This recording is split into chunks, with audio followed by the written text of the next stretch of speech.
N'oubliez pas, dans Matthieu 28, 19, c'est la grande commission, c'est la grande recommandation que Jésus avait donnée aux 11. Il n'y avait que les 11 qui étaient là, que des hommes, il n'y avait pas de femmes. On n'ordonne pas, on n'autorise pas, on n'envoie pas les femmes prêcher ou évangéliser nulle part. Et le baptême de la repentance, le baptême au nom du Père, du Fils et du Saint-Esprit, ce n'est pas un baptême qu'on peut exécuter littéralement comme ça. Parce qu'il faut avoir la révélation de qui est le Père, qui est le Fils, qui est le Saint-Esprit. Et pour pouvoir savoir qui est le Père, qui est le Fils, qui est le Saint-Esprit, il faut que vous soyez révélés du nom. Si je ne vous dis pas comment je m'appelle, vous ne me connaissez pas. Vous ne savez pas qui je suis. D'ailleurs, la première chose quand on connaît quelqu'un, c'est son nom. Quelqu'un que vous ne connaissez pas son nom, c'est quelqu'un que vous ne connaissez pas. Vous voyez, mais vous ne le connaissez pas. Voilà. Donc, Matthieu 28, 19, il n'y a pas baptême. Personne n'est baptisé au nom du Père, du Fils et du Saint-Esprit, littéralement, comme ça, non. On appelle ça la grande communion. C'est une équation qu'il faut développer pour trouver l'inconnu. Il faut tirer X. Il faut identifier X est égal à quoi. Et vous ne pouvez pas apporter l'équation comme ça sans avoir tiré X et identifié X. Est-ce que X est égal à 2? Est-ce que X est égal à 3, 4, 5, 6, 7? Est-ce que X est égal à 10? On doit savoir à quoi est égal X. Pour cela, il faut développer l'équation pour pouvoir tirer X et identifier X. Et à ce moment, on peut dire que cette équation-là est résolue. Et quand quelqu'un monte sur Matthieu 28, 19, on va dire, je te baptise, on va dire, vous êtes un plaisantin. Ah, c'est Jésus qui avait dit, vous êtes encore un plaisantin. Jésus vous avait rencontré où ça, il vous avait dit ça. Vous étiez où? Jésus, c'est Jésus qui avait dit oui. Jésus qui avait dit oui, on est d'accord, amen. Vous là, vous étiez où? Jésus qui vous a rencontré quand, où, et qui vous avait dit ça? Est-ce que vous étiez sur la montagne quand Jésus qui disait ça aux 11? Vous n'étiez pas là. Donc c'est dit, il a dit ça aux 11.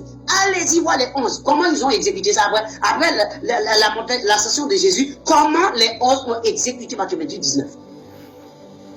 Or, s'ils avaient bien compris, ils auraient vu que le nom du Père, du Fils et du Saint-Esprit, ou bien autrement dit, le nom dans lequel il faut baptiser les disciples est révélé dans Acte 38. Dans Acte 38, le nom de celui qui est le Père, le Fils et le Saint-Esprit a été révélé. C'est-à-dire le nom propre de la personne. Puisque dans Matthieu 28, 19, nous avons que deux noms communs. Père. Tout le monde est Père. Fils. Tout le monde est Fils. Ça te suit. Toute nation appelle leur Esprit Saint. D'ailleurs, il appelle le livre sacré. Même les plaisantins catholiques romains appellent Saint-Père. Donc, si le pape est saint, donc le sujet du pape est saint, on dit donc c'est un Saint-Esprit. Donc, quand on dit Saint-Esprit, c'est quel esprit là? Quel est son nom? Quand on dit le Fils, c'est quel Fils? Il s'appelle comment? Quel est le nom du Fils? Quand on dit Père, quel est le nom du Père? Est-ce que son nom vous a été révélé? Ils n'ont aucune idée de tout cela. Ils comptent au nom du Père, du Fils et de l'Esprit, je te baptise, et au nom de Jésus. Donc, automatiquement, vous voyez, c'est quelqu'un qui ne sait pas ce qu'il fait. Tout simplement. Maintenant,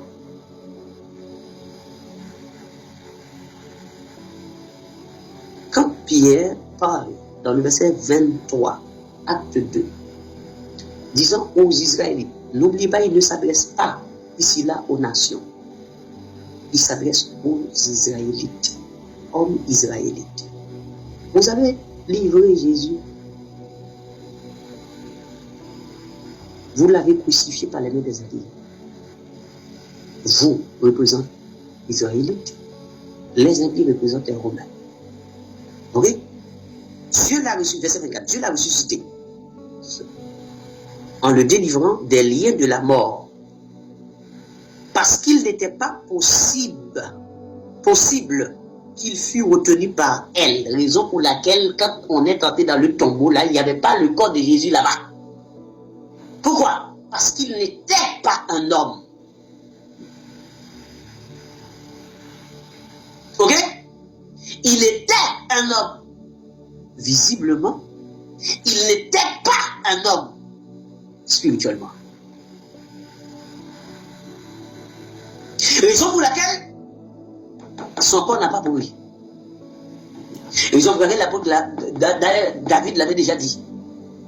Car tu ne livreras pas mon âme au séjour des morts. Tu ne permettras pas que ton bien-aimé voie la corruption. Tu me feras connaître le sentier de la vie.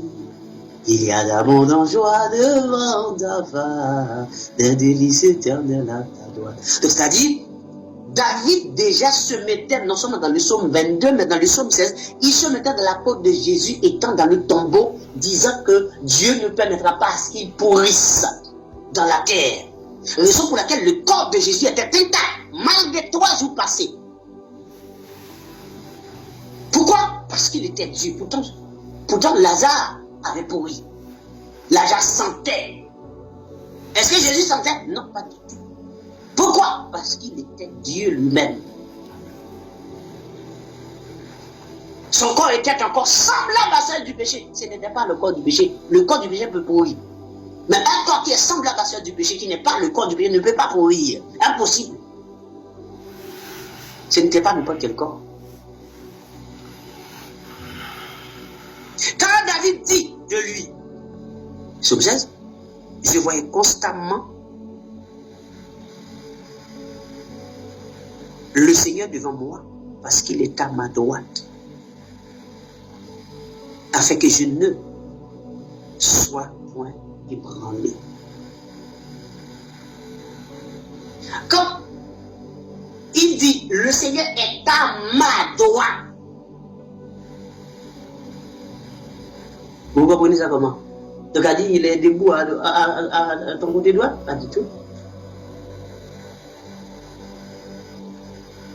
Il veut dire que le Seigneur, c'est ma puissance, c'est mon pouvoir, c'est ma force. La gloire de Dieu manifeste sa puissance dans la de l'éternel, la gloire de Dieu manifeste sa puissance. La gloire de l'éternel, là, c'est l'appui, le pouvoir. C'est-à-dire, l'éternel est à ma gloire, l'éternel est ma puissance. L'éternel est ma puissance. La puissance de la résurrection même de Jésus, c'est lui-même, c'est Dieu lui-même. C'est pour ça qu'il ne pouvait pas rester là-bas. Et maintenant, le verset 26, aussi mon cœur est dans la joie. Toujours le psaume 16, hein? Et ma langue dans l'allégresse. Et même ma chair repose avec espérance. Le psaume 16 dit en sécurité. Mais tout ça sont des prophéties. Tout est. On dit qu'il y a hasard, il n'y a pas hasard, tout est écrit. Car tu n'abandonneras pas mon âme dans le séjour des morts, et tu ne permettras pas que ton sein voie la corruption. Donc ici, le psaume 16 là dirait, non seulement il passe par Joël, qui tend Joël, il prend le psaume 16. Ah! Tu m'as fait connaître les sentiers de la vie, tu me rempliras de joie par ta présence. Toujours le psaume 16, il est en train de citer ici là. Après, j'avais pris Joël 2. Homme frère, il me soit permis de vous dire librement au sujet du patriarche David qu'il est mort. C'est lui qui avait écrit ce psaume en plus. Et qu'il a été enseveli. Et que son sépulcre existe encore aujourd'hui parmi nous. Comme il était prophète, vous comprenez, c'est lui qui a écrit tout ça. Il ne peut pas écrire tout ça sans être